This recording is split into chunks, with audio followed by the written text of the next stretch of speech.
Bismillahirrahmanirrahim. Assalamualaikum warahmatullahi wabarakatuh.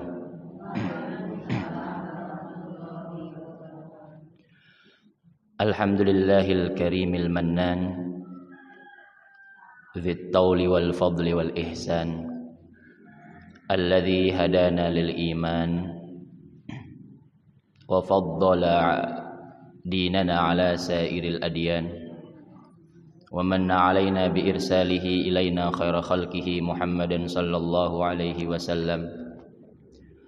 Ahmaduhu ablaghal hamdi ala dhalik wa ghairihi min ni'amihi allati asbaghaha alaina fi kulli hinin wa awan, wa as'aluhul minnata alayya wa ala jami'i ahibba'i birridwan, wa ashhadu an la ilaha illallah syahadatan muhassilatan lil ghufran munqidhatan sahibaha minan niran musilatan lahu ila suknal jinan.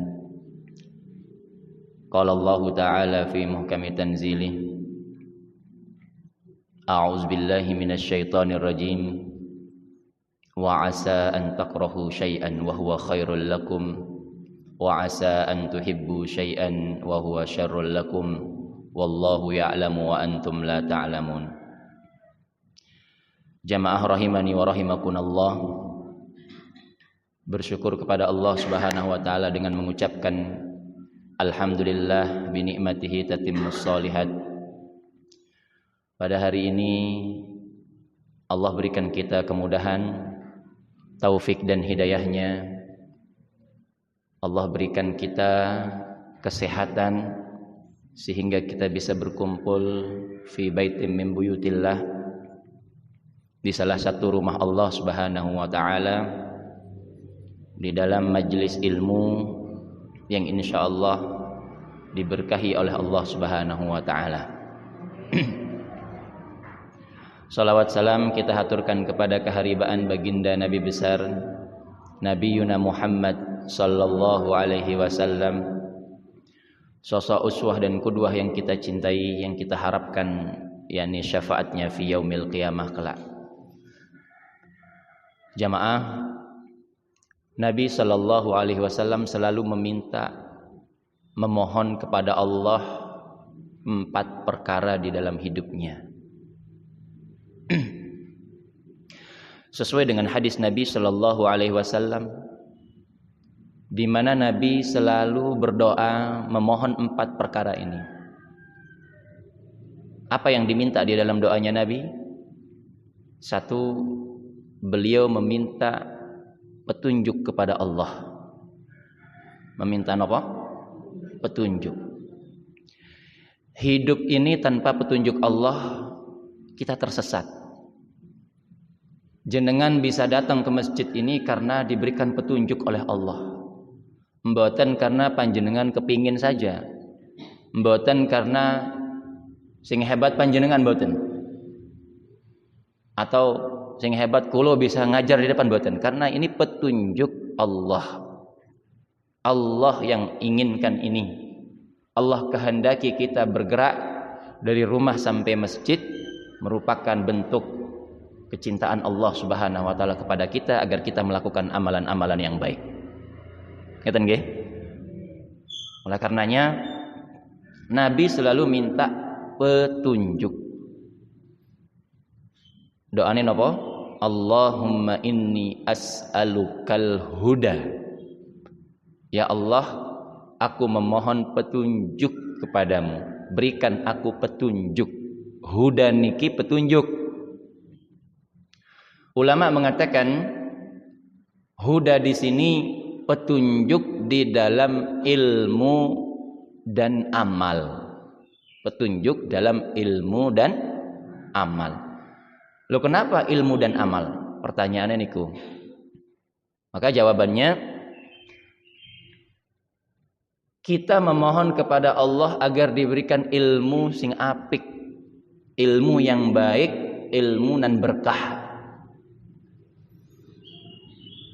Loh, karena ada orang yang kadang-kadang terlalu berlebihan ya, memahami sesuatu akhirnya Jadi keblinger.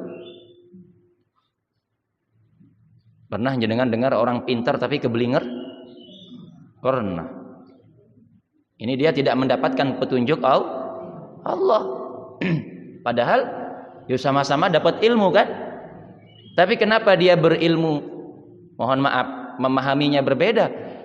Ya karena mungkin tidak mendapatkan huda, petunjuk dari Allah. Makanya kalau kita menuntut ilmu Allah, yuk kita minta petunjuk. Mudah-mudahan ilmu yang kita tuntut, ilmu yang kita dapatkan adalah ilmu yang berkah, ilmu sing bener, ilmu sing apik. Ngeten nggih?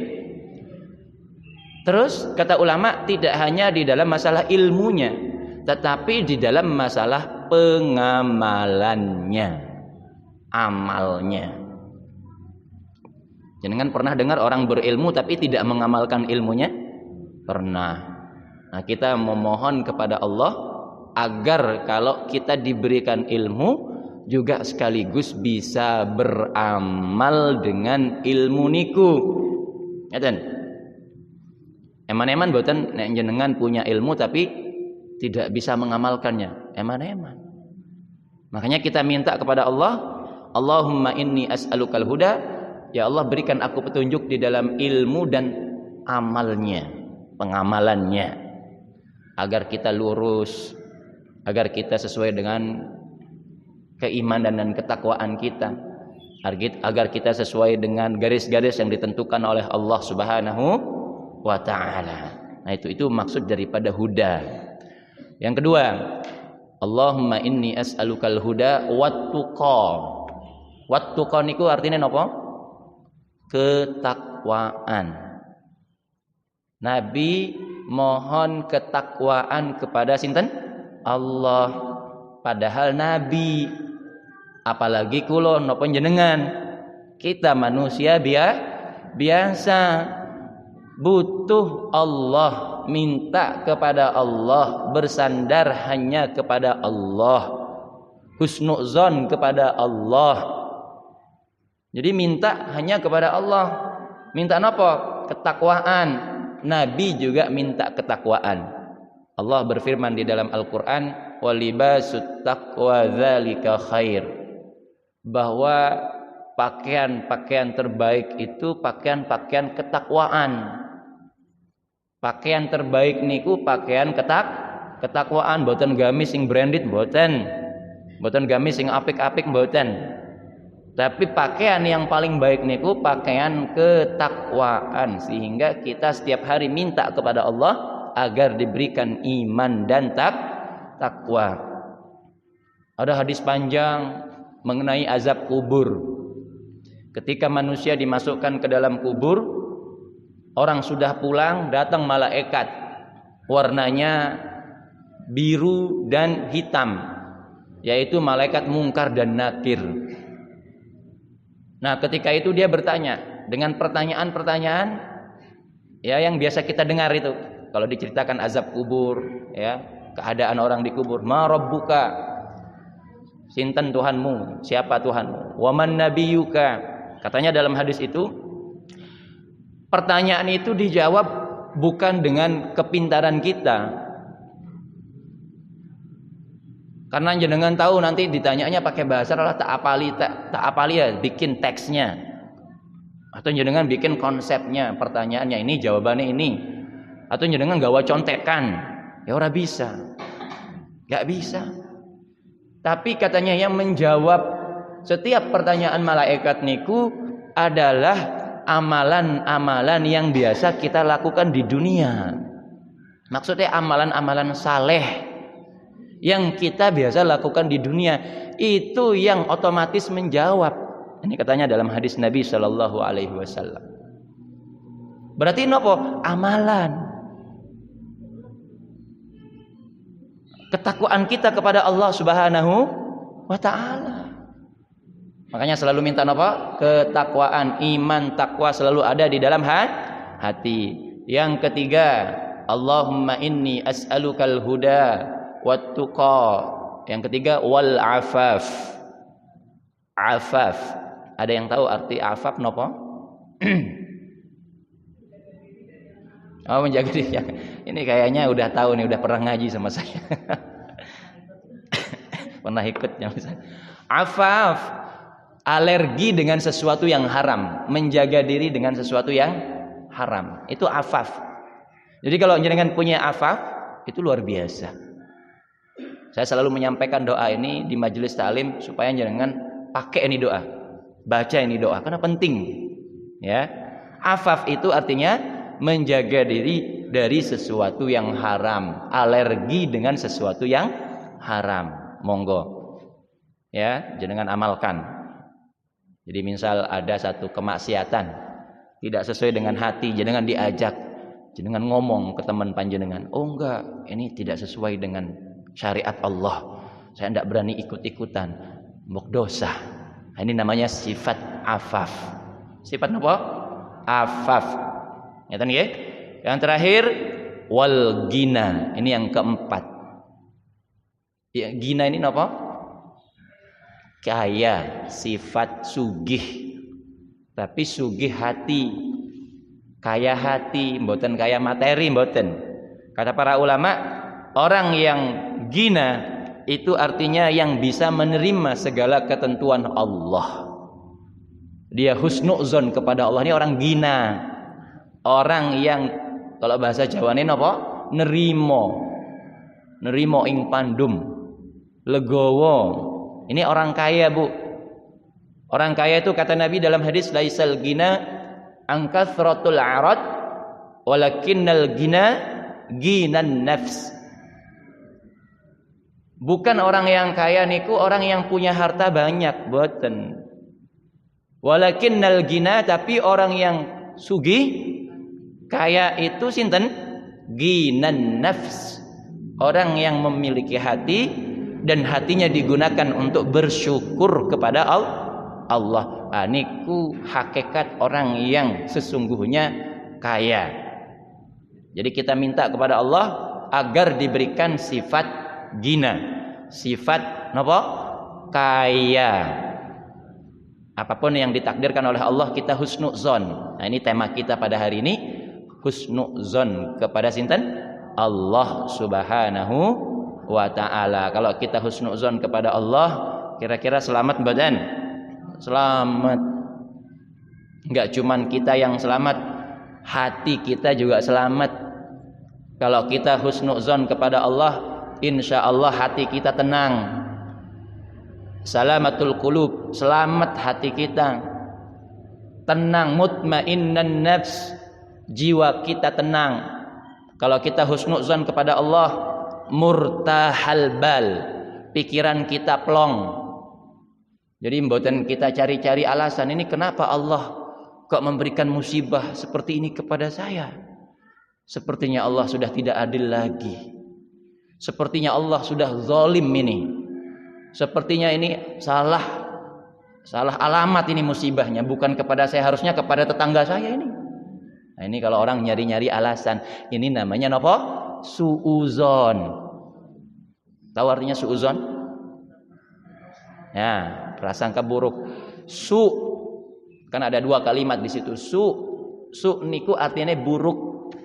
Zon artinya prasangka. Nek digabungin suudzon artinya prasangka sing buruk. Prasangka baik bahasa Arabnya apa? Prasangka baik bahasa Arabnya apa? Husnudzon. Nah, ini judul kita pada pagi hari ini. Husnu artinya apik, baik. Dzon artinya apa? Prasangka. Berarti kalau jenengan ngomong husnudzon artinya prasangka baik.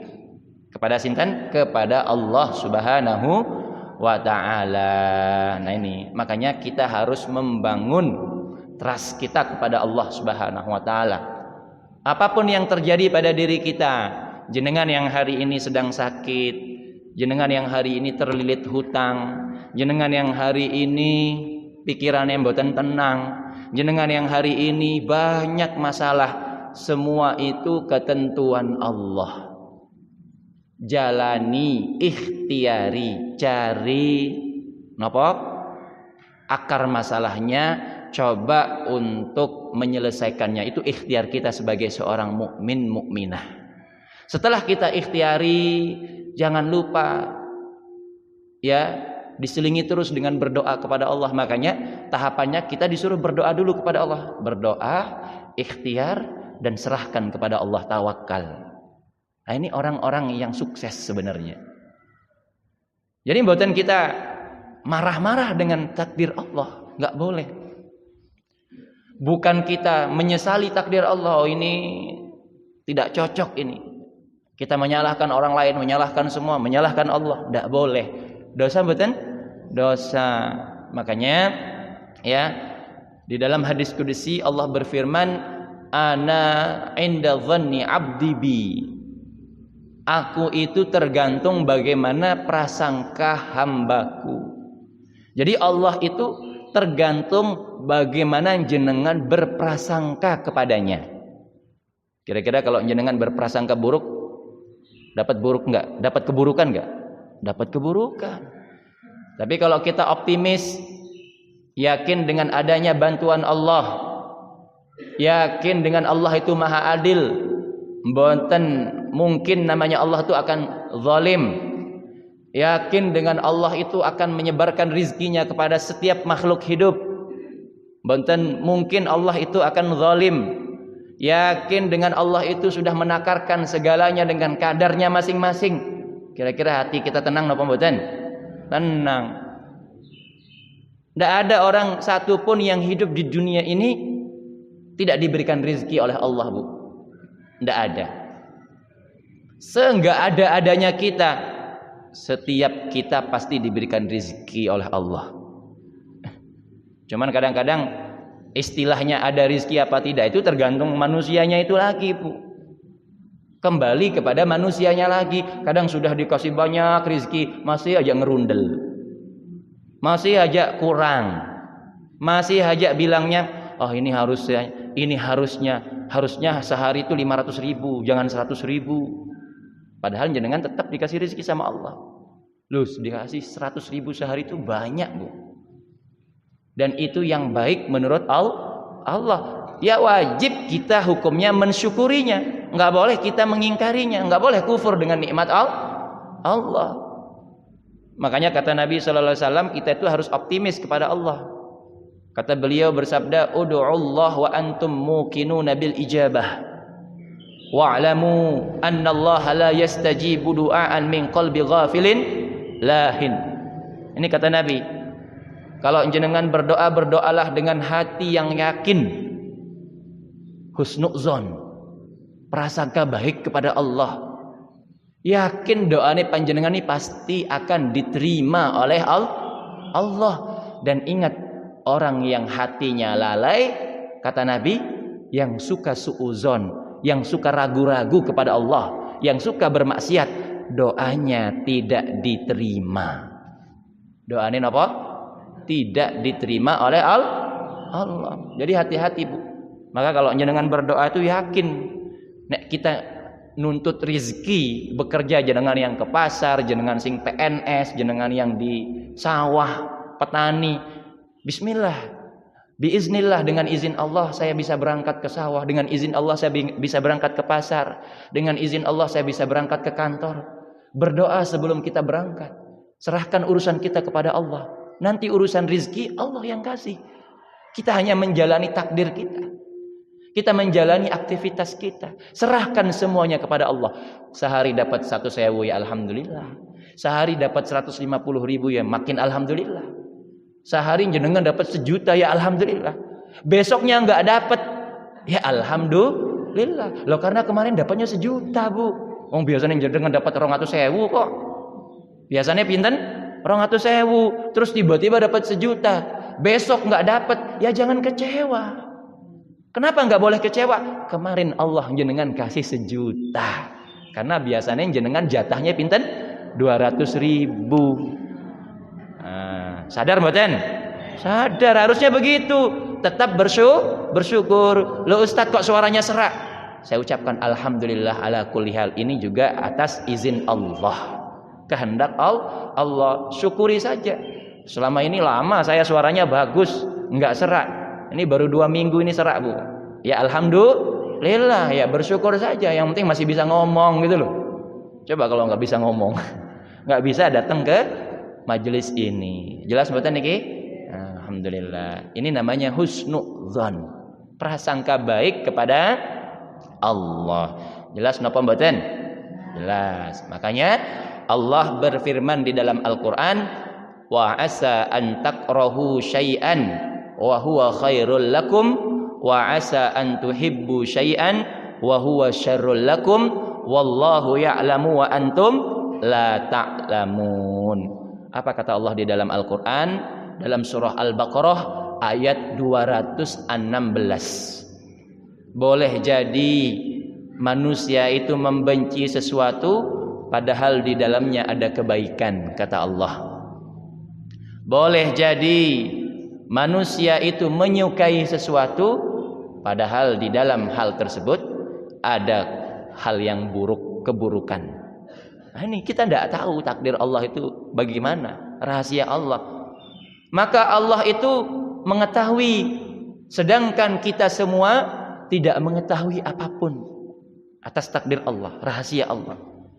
Jenengan misalnya hari ini saya pernah punya jamaah, Bu. Ini cerita sedikit nggih. Enggak pernah yang namanya ke masjid, Bu. Padahal bapak-bapak laki-laki. Enggak pernah tahu yang namanya masjid padahal rumahnya dekat dengan masjid. Satu ketika terjadi kecelakaan, ketabrak, kakinya patah. Nah, kakinya patah, dipen, bahkan kemana-mana ya naik kursi roda itu, Bu. Tapi qadarullah setelah dia tabrakan jadi rajin ke masjid. Dulu waktu sehat nggak pernah ke masjid. Coba, Bu, kalau kita renungi niki, takdir Allah itu sebenarnya tidak ada yang jelek. Tadi waktu sehat nggak pernah ke masjid, jauh dari Allah, tidak dekat dengan Allah. Ketika kakinya patah, malah setiap hari ke masjid, jadi dekat dengan Allah. Berarti niki Allah sayang napa mboten? Sayang. Dicabut nikmat kakinya agar dia datang kepada Allah. Apa perlu nunggu kaki kita patah dulu baru ke masjid, Bu? Jangan, nggih. Alhamdulillah. Apa perlu tangan kita patah dulu, tabrak dulu ya, ditabrak dulu terus baru kita ke masjid? Jangan. Tapi ya memang nggak ada istilahnya takdir yang buruk itu sebenarnya kalau kita sebagai seorang mukmin. Kalau kita bersyukur nggak ada istilah takdir yang buruk. Walaupun ya ada takdir yang buruk, tapi bagi kita seorang mukmin akan menyikapi semua takdir Allah itu baik. Karena apa? Allah menciptakan sesuatu itu tidak mungkin di dalamnya ada kezoliman. Gak mungkin. Allah berfirman di dalam satu hadis qudsi, inni haramtu dzulma ala nafsi. Sungguh aku mengharamkan kezoliman itu kepada diriku sendiri. Sampai Allah melarang kepada hambanya, ya ibadi, wahai hambaku, fala tazalamu, janganlah panjenengan berbuat zalim. Karena Allah sudah mengharamkan dirinya untuk berbuat zalim. Kira-kira yang zalim itu Allah napa hamba? Sing sering banget zalim itu sinten? Hamba dengan hamba. Kita yang kadang lupa, sering-sering menzolimi antara satu dengan yang lainnya. Betul apa betul? Kalau Allah nggak mungkin zalim, Bu. Sekarang Allah kasih saya suaranya serak. Apakah Allah zalim? Mboten. Ya ada hikmahnya. Oh supaya Ustadz lebih bersyukur lagi, biar nggak terlalu banyak makan gorengan, misalnya kan gitu ya. Lah ya tuh. Biar menjaga suaranya. Biasanya kalau orang memahami betul makna kesehatan itu kalau dia lagi sakit, Bu. Betul nggak? Enggak, iya nggak nih, Bu? Kalau lagi sehat, ya biasa-biasa aja. Tapi kalau lagi sakit, oh masya Allah ya yang namanya sehat ini. Oh ya Allah penting banget gitu. Saya juga sekarang ya Allah yang namanya sehat ya, baru diganggu sedikit suaranya gitu kan oleh virus gitu ya. Kita merasakan betul nikmat kesehatan yang sesungguhnya. Begitulah Allah menyadarkan kita. Jadi setiap takdir itu membawa pelajaran bagi kita, Bu. Ingatan nggih? Nah, ini mudah-mudahan nanti kita betul-betul sadar sesungguhnya takdir Allah ini kita harus husnudzon di dalamnya, prasangka baik kepada Allah. Kata Nabi begini, absyiru atakumul yusr lan yaglibal usri yusrain. Kabarkanlah bahwa akan datang pada kalian kemudahan, karena satu kesulitan tidak mungkin mengalahkan dua kemudahan. Apa maksudnya?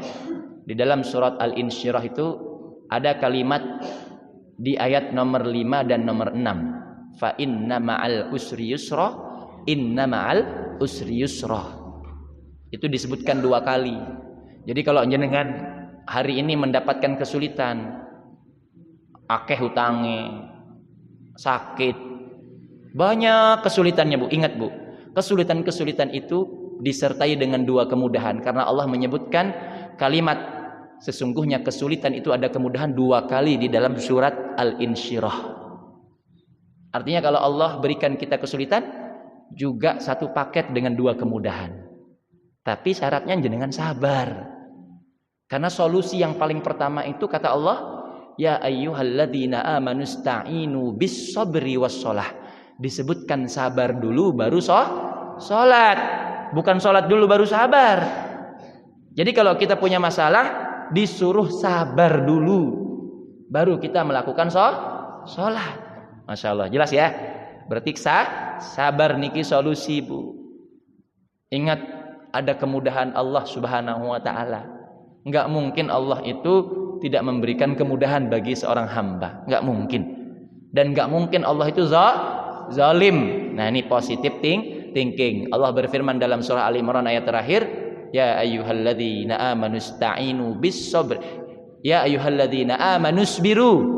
Wahai orang-orang yang beriman, bersabarlah, isbiru wasabiru warabitu wattaqullah la'allakum tuflihun. Kalau kita enggak mampu bersabar, buat muara kesabaran yang lebih besar agar kita semakin sabar. Sabar, pokoknya sabar. Karena sabar niki solusi. Ya kan, Bu? Nah, ini mudah-mudahan Allah memberikan kita kemudahan, istiqomah di dalam iman dan takwa, husnudzon dalam semua takdir-takdir Allah Subhanahu wa ta'ala. Oleh karenanya ulama mengatakan, idza jara 'alal 'abd maqdurun yaqrahuhu falahu fihi sittatu masyahid. Kalau panjenengan ditimpa satu masalah, satu ujian yang berat, takdir yang tidak enak, falahu fihi sittatu masyahid, maka jenengan harus mempersiapkan 6 sikap. Harus jenengan siapkan 6 sikap agar supaya hati kita ini nerimo, legowo, agar kita ini semakin sadar dan husnudzon kepada Allah. Ulama mengatakan al-awwalu, yang pertama, masyhadut tauhid. Pandangan tauhid. Kita harus berpikir secara tauhid. Loh, kenapa?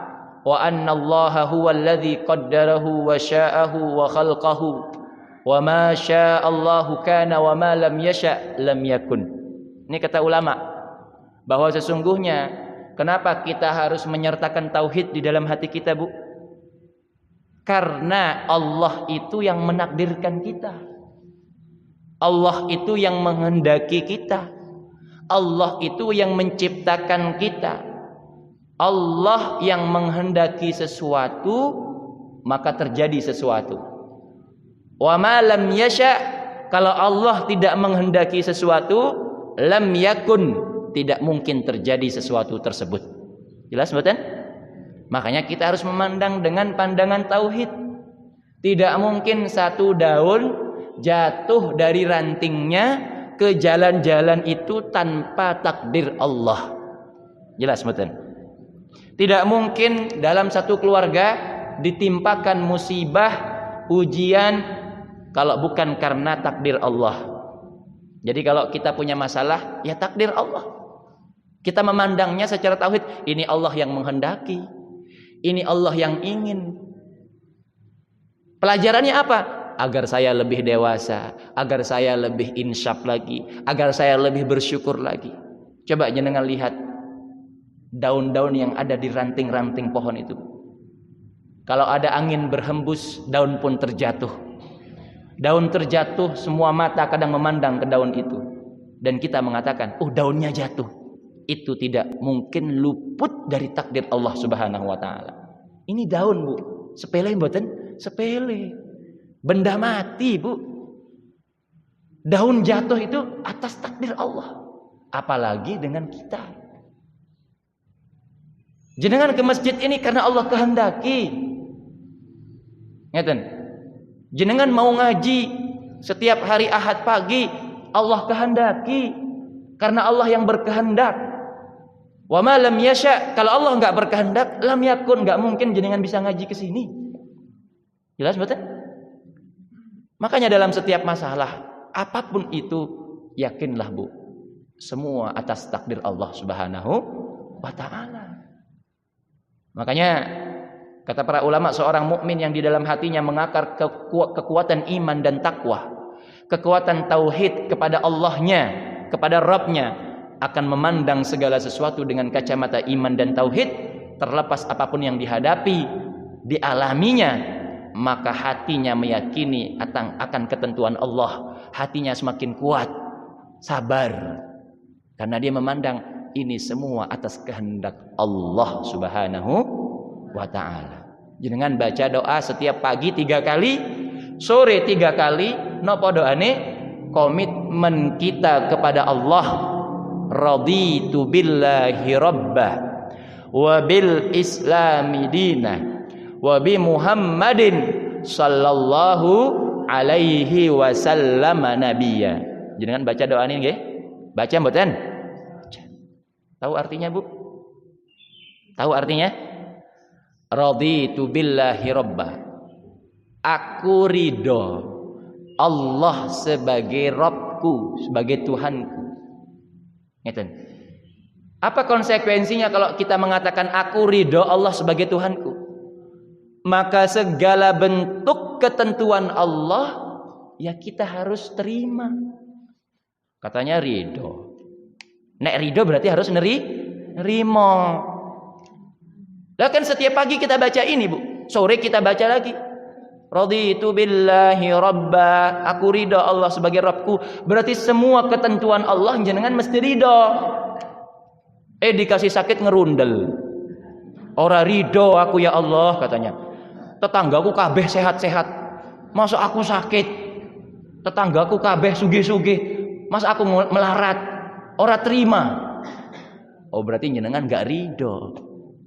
Padahal katanya raditu billahi rabba. Jelas mboten? Apalagi Bu contohnya? Banyak contohnya. Jenengan bisa cari sendiri. Mungkin pernah kejadian pada diri-diri kita nggih. Ada satu takdir Allah yang mungkin sulit. Dan dulu kita belum ngaji. Kita bahkan mengatakan Allah tidak adil. Zolim, dunia ini tidak adil. Pernah begitu, Bu? Pernah enggak? Dan kalau namanya ibu-ibu marah, nangis, wah, kabeh ora adil, Bu. Kabeh ora adil. Hati-hati, Bu, enggak boleh ngomong seperti itu. Semua atas ketentuan Allah. Enggak mungkin apa-apa yang hari ini berjalan di dunia ini tidak adil, enggak mungkin, Bu. Semua dengan kadarnya masing-masing. Coba kalau misalnya Allah itu enggak adil. Coba kita lihat bumi ini berputar, katanya kan rotasi. Jaraknya dari jaraknya dengan planet-planet yang lain jauh biar enggak bertabrakan. Itu semua adil atas takdir Allah, Bu. Atas ketentuan Allah. Agar kita selamat. Coba agak meleset aja sedikit, kiamat itu. Loh ya tahu? Itu atas kehendak Allah, Bu. Dan gampang saja Allah berkehendak kiamat. Ya kiamat. Langsung kiamat kalau Allah berkehendak hari ini. Nah, itu hebatnya Allah, Bu. Ngeten nggih? Makanya apalagi dengan masalah kita, nek masalah kita ya paling nyun sewu, Bu, bukan masalah kiamat. Bukan masalah yang besar. Masalah kita ya paling kurang kopi, kurang gula, sandang pangan. Betul nggih, Bu? Remeh temeh lah. Lah iya. Masalahnya mboten masalah sing nopo? Sing berat-berat gitu. Ujiannya ya kurang kopi, kurang gula. Ya sabar gitu.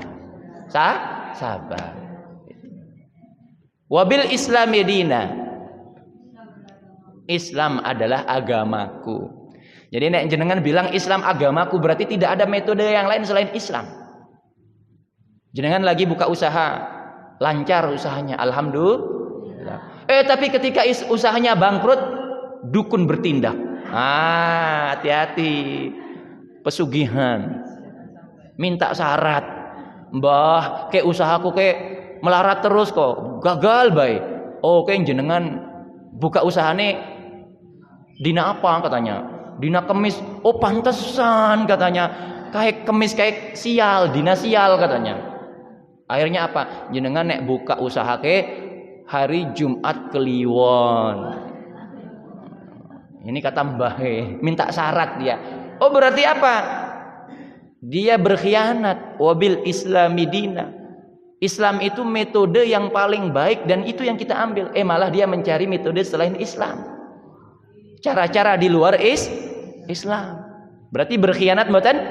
Khianat. Yang enggak cuma berkhianat wabil Islami dina. Raditu billahi robba, karena dia minta kepada selain Allah. Berarti dia berkhianat. Tadi bilangnya ridho Allah sebagai Tuhannya, malah minta ke mbah dukun. Kenapa enggak minta kepada Allah? Minta kepada Allah, angkat tangan panjenengan, ya Allah, hari ini usahaku gagal. Saya yakin di balik kegagalan ini ada takdirmu yang luar biasa. Ada pelajaran yang luar biasa. Ada cintamu yang luar biasa. Kupasrahkan hidupku kepadamu ya Allah. Berdoa kepada Allah, curhat kepada Allah. Sebagaimana Nabi Yakub curhatnya kepada Allah, mboten curhat bikin status di WA. Ini sedikit ada masalah status di WA. Curhat di mana? Di WA. Status di Facebook.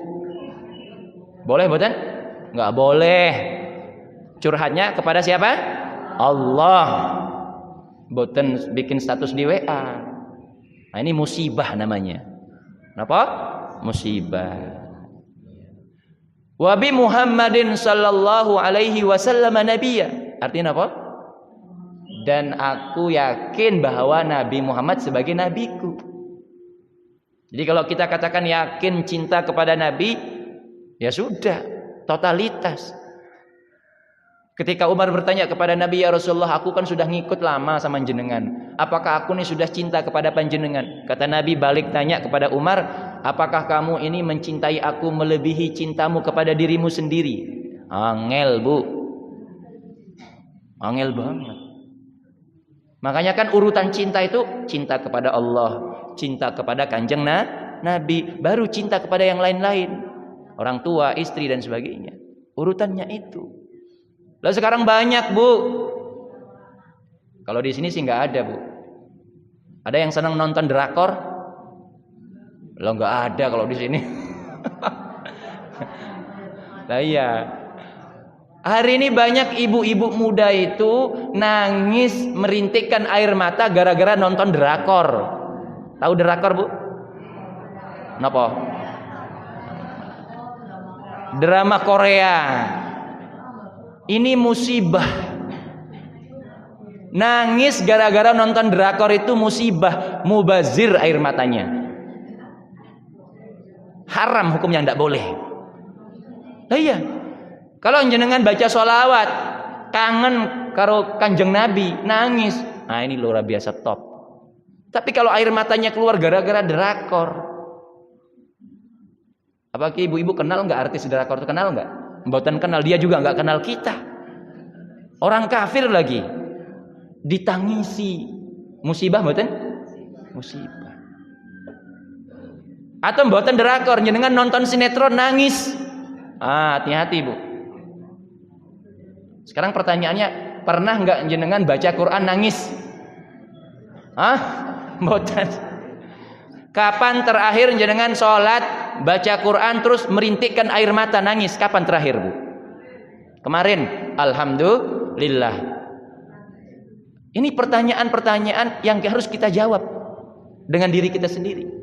Kapan terakhir saya baca Quran terus nangis? Kapan terakhir saya sholat tahajud baca Quran di dalam sholat saya nangis? Sedangkan banyak hari ini orang-orang yang nangis gara-gara drakor, sinetron.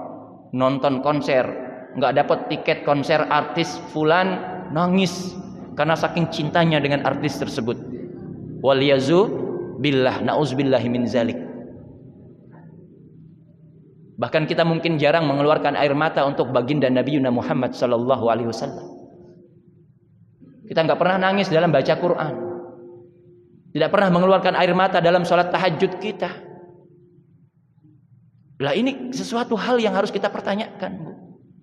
Makanya kalau kita mengatakan raditu billahi rabba wa bil islami dina wa bi Muhammadin sallallahu alaihi wasallam nabiyya, maka kita harus komitmen kepada Allah, kepada Islam, dan kepada baginda Nabi Muhammad sallallahu alaihi wasallam. Begitu, Bu. Jadi jangan cuma kita iman-iman saja, kita katakan saya beriman, saya cinta, tapi bukti cintanya, bukti imannya nggak ada. Nah, ini juga pertanyaan nanti di hadapan Allah Subhanahu wa taala. Jelas mboten? Ya. Ada pertanyaan? Ini sampai jam berapa, Bu? 7:30. Oke. 7:04. Ya, mungkin jenengan ada pertanyaan sebelum saya lanjut.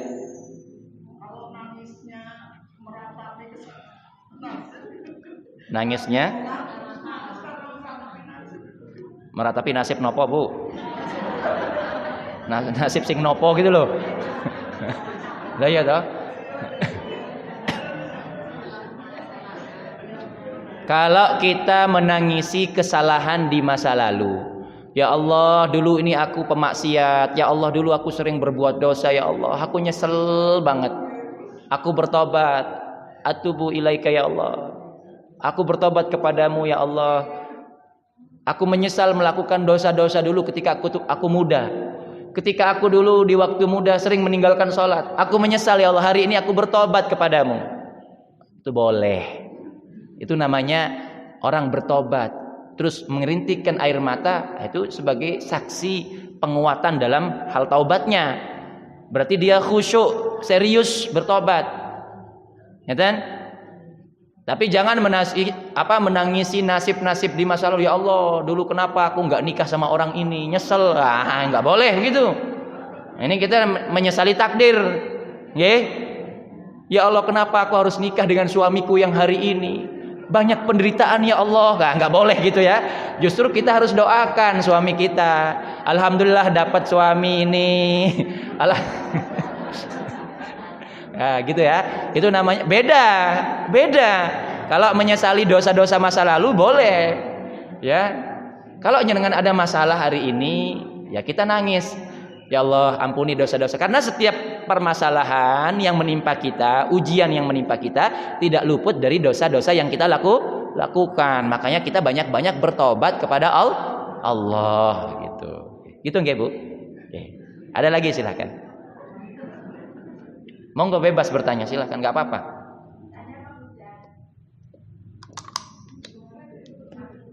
Monggo.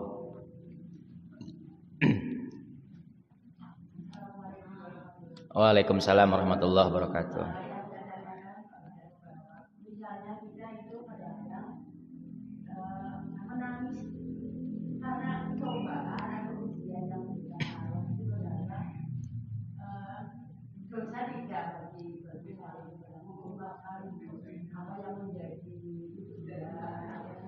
Masalah gitu, Ge.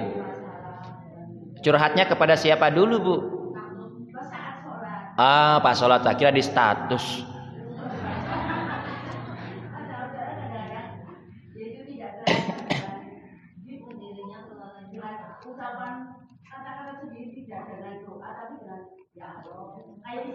Otomatis lah, nggih. Yang mboten niku malah pahala. Kita nangis curhat kepada Allah niku pahala, Bu. Mboten dosa. Karena kita nangis curhatnya kepada Allah. Ya Allah, saya menyesal melakukan ini. Ya Allah, berikan kami solusi dalam ujian ini. Nangis, nggak sadar, otomatis air matanya keluar. Nggak disuruh pula, dia otomatis keluar. Ya, tiba-tiba merintikkan air mata. Itu berpahala karena jenengan curhatnya kepada Allah. Tapi kalau curhatnya ke status, musibah. Lah iya. Loh kenapa? Kalau kita curhat kepada Allah, Allah yang tahu permasalahan kita. Tapi kalau jenengan curhat di status, tetangga-tetanggane kabeh ngerti. Lah iya, masalah jenengan udah selesai, tapi tetangga masih ngertinya jenengan punya masalah. Padahal masalahnya sudah selesai. Jelas betul? Makanya curhat doanya kepada Allah. Kalau kita curhat, nangis, merintikkan air mata kepada Allah, dapat pahala. Mboten dapat dosa mboten. Jelas nggih? Ah.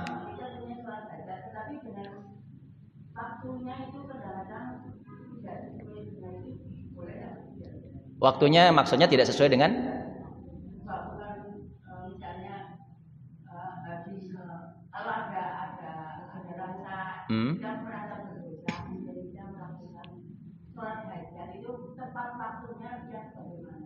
Sholat hajat itu bagian dari sholat sunnah mutlak. Waktunya kapan saja boleh dilakukan kata para ulama. Tapi ulama saya pernah baca itu memang ketika kita punya hajat, hajatnya jenengan apa, ya kita sholat 2 rakaat. Begitu. Waktunya ya bebas. Habis isya boleh silahkan. Karena dia sholat sunnah mutlak. Oke? Gitu. Nah, kalau kita melakukan dosa besar, setelah melakukan dosa besar itu namanya sholat tobat, bukan sholat hajat. Sholat tobat 2 rakaat. Menunjukkan apa? Menunjukkan penyesalan kita.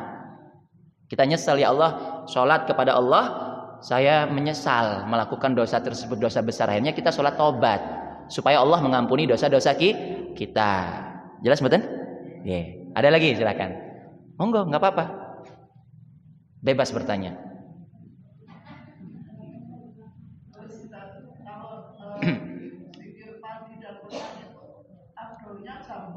Oke. Zikir pagi ya namanya pagi ya di pagi hari. Pokoknya nek masih pagi kayak waktu sekarang ini itu bagus. Setelah subuh boleh dibaca tuh zikir pagi. Kalau pas sholat tahajud ya kita berdoa dengan doa yang lain. Bukan zikir petang.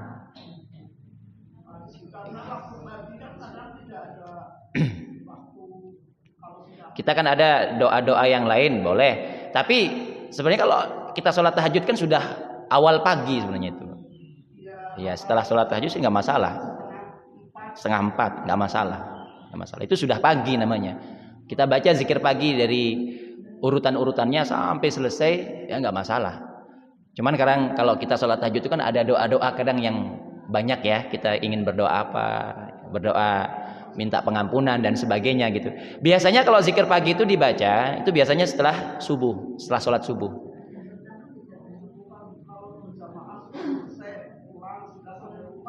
Ya, jadi kalau kita sholat subuh berjamaah di masjid, jangan pergi dulu, zikir, baca zikir pagi itu. Syukur-syukur bisa menunggu sampai waktu isyraq, waktu syuruk. Ya. Jadi kita menunggu niat iktikaf di masjid, menunggu waktu syuruk sambil baca zikir pagi itu. Nah kalau di sholat tahajud kan mungkin kita ingin baca Quran gitu loh maksud saya, kebiasaan. Tapi kalau mau membaca zikir pagi sih nggak masalah, karena itu sudah pagi. Cuman kalau kebiasaan, ya setelah subuh itu kita membaca zikir pagi. Atau yang nggak sempat membaca setelah subuh, ibu-ibu misalnya karena kerepotannya aktivitas rumah tangga ya, harus cuci piring, harus nyuci baju pagi-pagi, nanti jam 6 ngantar anak.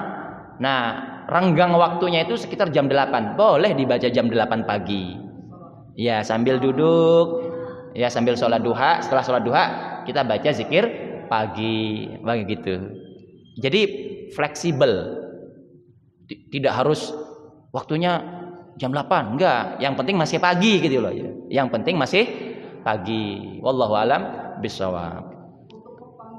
Kalau petangnya habis asar sudah bisa, boleh. Atau antara maghrib dan isya, itu kan petang seperti itu, boleh. Azkarul masa, zikir sorenya atau zikir petangnya. Ada lagi silakan, monggo.